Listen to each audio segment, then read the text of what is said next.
Greg, if you would, I know you work very hard with us on social media and doing what you can to pay attention to what's going on the street. And in a couple of short sentences or a short word or two, do you have any other questions or something that we hadn't addressed to this point as well?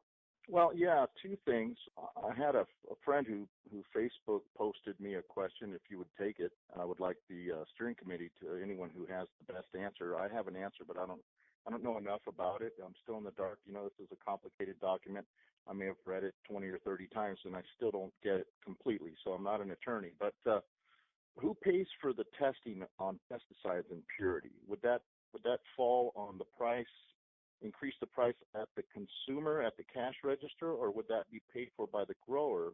And my opinion is that if it's done at the grower, the regulator has the benefit of being able to quarantine a grow or a harvest if it is contaminated, rather than have to track it down after it's been distributed. And another thing that it would do would be task the growers with the testing, which would encourage them to ensure they are growing quality products. So are we, if anyone on the steering committee or Dave or someone who can field that question for a friend of mine who gave it to me? Yeah, I'd like to maybe throw that at Dave if I could. Of course. So, as far as who pays for the testing, we don't actually define that too well in there. We do say that if it's a medical product, it definitely has to be tested, and if it's a concentrate product, you have to be able to determine the TPMs and whether it's contaminate-free. The ownership of doing that would be on the licensee. So in the case of a concentrate producer, the concentrate producer would be the one responsible for paying for that. But as far as specifying that it's on the grower, I don't think we actually have a requirement, and maybe that's something that we should put in there.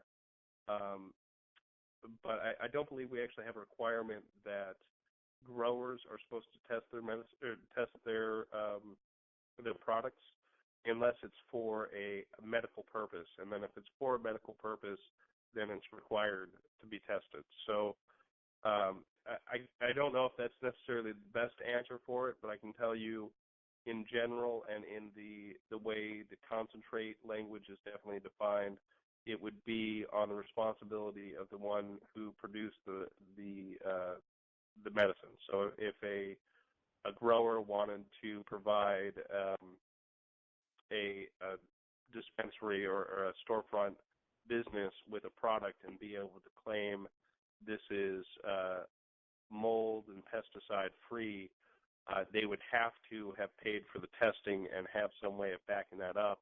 We do have requirements for labeling to ensure that those sort of things would have to be labeled. If there is a contaminant on the product, in this, when you're talking about outdoor material, it is very common for there to be things like dirt on it, but potentially there could even be organic or safe pesticides used, and in those cases, those would have to be labeled on the product. So that testing requirement would have to come from the people producing the products.